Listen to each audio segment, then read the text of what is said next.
آج ہمارے معاشرے کے اندر ایک یہ بھی بہت بڑا المیہ ہے، کمبائن فیملی رہتی ہے، شوہر اپنی حیثیت کے مطابق سیپریٹ روم بھی دے رہا ہے، لیکن اس کے باوجود بھی یہ ایک ضد ہوتی ہے بلا وجہ کی، میں نے الگ رہنا ہے۔ اب وہ اس کو افورڈ نہیں کر پا رہا ہے، لیکن اس کے باوجود اس کی یہ ضد ہے بلا وجہ کی، نہیں میں نے یہ کام کرنا ہے، مجھے الگ سے گھر لے کر کے دو، جس کی وجہ پھر بگاڑ پیدا ہوتا ہے۔ اسی طرح دیگر کئی معاملات ہیں جس میں خاتون خانہ، اور اسی طرح سے چھوٹی چھوٹی باتیں ہوتی ہیں، اس خاتون خانہ نے جا کر کے گھر والوں کو بتایا۔ نبی کریم صلی اللہ تعالی علیہ وسلم کی ایک حدیث میرے ذہن میں آ رہی ہے، وہ خاتون جس نے بغیر کسی عذر شرعی کے طلاق کا مطالبہ کیا، اللہ سبحانہ و تعالی اس کو جنت کی خوشبو دیتا ہے۔ اللہ، جنت کی خوشبو بھی نہیں، اللہ، جو کہ سینکڑوں میل دور ہوں گے اور جنت کی خوشبو آ رہی ہوگی کہ جنت قریب ہے، اس میں جانے والے ہیں۔ لیکن جو خاتون خانہ اس طرح کے مطالبے کرتی ہے بلا وجہ میں، شوہر کے اندر کوئی عذر بھی موجود نہیں ہے، یہ جو میں نے عرض کی ہے، بھئی میرا میک اپ کا سامان پورا نہیں ہے جی، مجھے سیپریٹ روم لے کر دو جی، الگ سے معاملہ تو میں اپنے گھر میں، لیکن حضرت اس کا حق بھی تو ہے نا۔ نہیں، حق تو ہے، شریعت نے حق دیا ہے، ایسی بات نہیں ہے، لیکن یہ بلا وجہ کے جو مطالبے ہوتے ہیں اس میں پھر بگاڑ پیدا ہوتا ہے، بلا وجہ کے، جی بلا وجہ کے جو مطالبے ہوتے ہیں اس میں بگاڑ پیدا ہوتا ہے۔ جہاں مرد کی طرف سے کمزوریاں ہوتی ہیں اس کی بھی اصلاح کریں۔ اسی لیے کہا جاتا ہے کہ ہمیشہ اپنے سے نچلے طبقے کے لوگوں کو دیکھیں نا، اللہ رب العزت نے ہمیں اگر چار دیواری دی، وہ لوگ بھی ہیں جن کو چار دیواری نہیں ہے، اسی لیے کہا گیا، علماء اکرام فرماتے ہیں نا کہ اپنے سے نچلے طبقے کے لوگوں کو دیکھو کہ تم 3 وقت کا کھانا کھاتے ہو، ان کو 1 وقت کا بھی میسر نہیں ہوتا، 3 وقت مطلب ناشتے کے ساتھ۔ اچھا حضرت، طلاق کی ہی بات چل رہی ہے، غصے میں طلاق کے حوالے سے کیا فرماتے ہیں کہ غصے میں اگر کسی نے طلاق دے دی، اس کے بعد وہ پریشان ہو گیا، یار میں تو غصے میں تھا، کیا فرماتے ہیں آپ؟ عمومی طور پر طلاق جو ہو رہی ہے نا، غصے میں کی وجہ سے ہی ہو رہی ہے۔ کل ایک بندے نے مجھ سے یہ مسئلہ بھی پوچھا کہ حضرت میں ذرا غصے میں تھا اور کپ کپا رہا تھا، تو مجھے ایسے لگا کہ میرا غصہ بالکل میرے اوپر حاوی ہو گیا۔ میں نے ان سے یہی عرض کی کہ مذاق میں مسکراتے ہوئے تو کوئی اپنی زوجہ کو طلاق دے گا نہیں، تو غصے میں ہی دے گا۔ دیکھیں شیطان بھی غصے کے وقت بالکل حاوی ہوتا ہے۔ فقہائے کرام نے ہمیں ایک ضابطہ دیا ہے، اگر ایسا غصہ ہے کہ عقل ہی جاتی رہی، اب ہمارے یہاں جو عمومی طور پر غصہ ہوتا ہے، سرخ ہو جانا، ٹھیک ہے نا، الفاظ درست ادا نہ کر پانا، اور اسی طرح سے ہاتھ پیروں کا کانپنے لگ جانا، ہم یہ سمجھتے ہیں کہ اس طرح جب غصہ ہوتا ہے تو یہ اینڈ ہے، نہیں، بلکہ یہاں تک اگر غصہ ہے تو فقہائے کرام نے فرمایا ہے اس غصے میں اگر کسی نے اپنی زوجہ کو طلاق دی تو وہ طلاق واقع ہو جاتی ہے، اس غصے میں کسی نے طلاق دی تو وہ طلاق واقع ہو جائے گی۔ اب اگر ایسا غصہ ہے کہ عقل ہی جاتی رہی، اس کو پتہ ہی نہیں ہے، وہ ایک الگ صورتحال ہے، اور 99% جو ہے وہ یہی ہے کہ عمومی غصہ ہوتا ہے، لال پیلا ہو جانا، ہاتھوں کا کانپنا لگ جانا، ہاتھ پیروں کا، اور اس طرح سے الفاظ درست ادا کرنے پر قادر نہ ہونا، تو یہ جو معاملات ہوتے ہیں، اتنا جس کو غصہ آیا، اس صورت میں اگر کسی نے طلاق دی وہ طلاق واقع ہو جائے گی۔ اور اگر مذاق میں دے دی بھائی، جیسے آپ نے فرمایا نا، ہنستے ہوئے تو خیر کوئی نہیں دیتے، لیکن مذاق میں دے دی تو اس کا کیا فرمایا؟ ہیں نمبر 1 نکاح، طلاق، اور طلاق دینے کے بعد ایجاب و قبول کرنا نا، رجاعت کرنا، تو یہ 3 عمل ایسے ہیں کہ اگر کسی شخص نے مذاق میں بھی کیا نا تو یہ نافذ العمل ہو جاتے ہیں۔ اب کسی نے طلاق مسکراتے ہوئے کہا، بعض اوقات ایسے پروگرامز ہو رہے ہوتے ہیں، اگر کسی نے اپنی زوجہ کو مسکراتے ہوئے پھر بعد میں کہے کہ قلبی طور پر میرا ارادہ نہیں تھا، ایسا مزاح میں نے اس طرح کا عمل کیا ہے، تو شریعت مطہرہ کے اندر یہ واضح ہے، کوئی مذاق کے اندر دے یا سنجیدگی کے ساتھ دے، طلاق واقع ہے۔ اچھا حضرت، ایک بندہ ہے وہ اپنی وائف کے ساتھ رہنا نہیں چاہتا، وہ چاہتا ہے کہ میری وائف میرے گھر والوں کی خدمت کرے، حالانکہ اسلام میں، شریعت میں کوئی اس لڑکی پر فرض نہیں ہے، حکم نہیں ہے کہ تم نے کرنی ہے، وہ ایک محبت کی الگ بات ہے کہ آپ ان کے اپنے شوہر کے والدین کی خدمت کریں۔ اگر ایک شوہر ہے وہ اس پر زبردستی کرے کہ تم نے خدمت کرنی، وہ بیچاری خود بیمار پڑی، وہ آپ کے والدین کی خدمت بھی کرے، آپ کی بھی کرے، گھر کا کھانا پینا ساری چیزیں بھی کرے، لیکن وہ بندہ اس بات پر اڑا ہوا ہے، وہ اس بات پر اس کو چھوڑ دیتا ہے، حالانکہ ماں باپ کا رتبہ بھی بہت بڑا ہے، ایسے شخص کے بارے میں کیا فرمائیں گے آپ؟ جو شروع میں نے عرض کی تھی 5ویں پارے میں جو آیت کریمہ ہے، اسی آیت کریمہ کے اندر اللہ سبحانہ و تعالی نے یہ بھی فرمایا ہے کہ اگر کسی خاتون خانہ سے کوئی غلطی مسٹیک ہو جاتی ہے، وہ اس پر رجوع کرتی ہے، تو اس شخص کو چاہیے جو بظاہر بہادر بنا ہوا ہے، صنف نازک پر ظلم و ستم کرنے کے بجائے اپنی بزدلی کو بہادری سمجھ رہا ہے، اس بہادر کو چاہیے اس کے ایکسکیوز کو قبول کرتے ہوئے درگزر کرے، یہ اس سے درگزر کرے گا، اللہ تبارک و تعالی اس کی خطاؤں سے درگزر کرے گا۔ سبحان اللہ۔ اب وہ شخص جو زبردستی کہہ رہا ہے، جو خود ایک خاتون خانہ ہے، جو بیمار ہے، آزمائش میں ہے،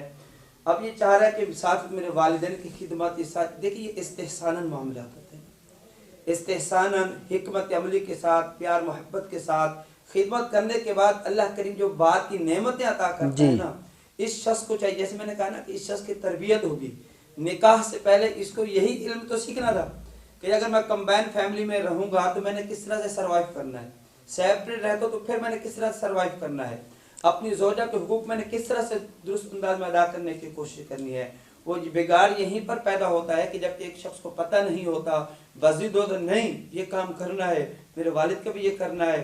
بعض اوقات بڑے بھائی ہوتے ہیں یا چھوٹے بھائی جو جوان ہوتے ہیں، ساتھ دیور بھابھی، یہ بھی معاملات ہوتے ہیں، اس میں بھی مرد کو چاہیے بہت زیادہ احتیاط کے ساتھ معاملات کو اختیار کرے اور زبردستی نہ کرے، بلکہ نیک اعمال اور اپنے ساس سسر کی خدمت کرنے کے بعد اللہ کریم جو اس کو صلہ عطا کرے گا، مستقبل میں اولاد کی صورت میں بھی اس نے بھی ساس سسر بننا ہے، ایسا ہی ہے، آج یہ خدمت کرے گی تو کل کو نہ چاہتے بھی اس کی اولاد بھی اس کی خدمت جیسی کرنی کرے گی۔ ویسی بھرنی۔ یہ چیزیں بتائے گا تو انشاءاللہ وہ گھر بھی اچھا ہوگا اور خاتون خانہ بھی اطاعت گزار بھی۔ حضرت وقت اختتام کی جانب ہے پروگرام کا، جاتے جاتے زوجین کے حوالے سے یقیناً ہماری آڈینس دیکھ رہی ہوگی، کیا مشورہ دینا چاہیں گے کہ کس طرح آپس میں پیار محبت سے رہیں؟ دیکھیں، ایک تو میں یہ بات بھی عرض کرتا چلوں کہ آج لوگ یہ سمجھتے کہ اگر ہم نے طلاق دے دی، اب اگر 60 روزے رکھ لیے جائیں یا مسکینوں کو کھانا کھلا دیا جائے تو اس سے وہ طلاق جو ہے وہ ختم ہو جائے گی، ٹھیک ہے نا۔ لوگوں کے اندر ایک یہ کنسپٹ پایا جا رہا ہے، یہ عمل درست نہیں ہے، یا اس طرح کے اور بھی بہت سارے لوگوں نے خود ساختہ یہ چیزیں طے کر رکھی ہیں، اگر کس شخص نے اپنی زوجہ کو طلاق دے دی ہے، وہ ان اعمال کو اختیار کر لیتا ہے تو اس کی زوجہ اس کے ساتھ رہ سکتی ہے، اور معاذ اللہ ایسے واقعات سننے کو آئے ہیں، دیکھنے کو بھی ملے ہیں کہ طلاق دے دی، 3 طلاقیں کے الفاظ بول چکے، لیکن اس کے باوجود وہ زوجین ساتھ رہ رہے، کیا ہوا کہ بڑوں نے صلح کرا دی، جبکہ یہ عمل درست نہیں ہے۔ شریعت مطہرہ کے یہ حکم مطلقاً ہے کہ اگر شخص نے اپنی زوجہ کو 3 طلاقیں دے دی، اب یہ دونوں ساتھ نہیں رہ سکتے ہیں جب تک کہ یہ کسی غیر مرد سے نکاح نہ کرے، اس کے بعد طلاق دے، پھر عدت پوری نہ کرے، پھر اس کے بعد اس کے ساتھ نکاح۔ اچھا حضرت، یہ بڑا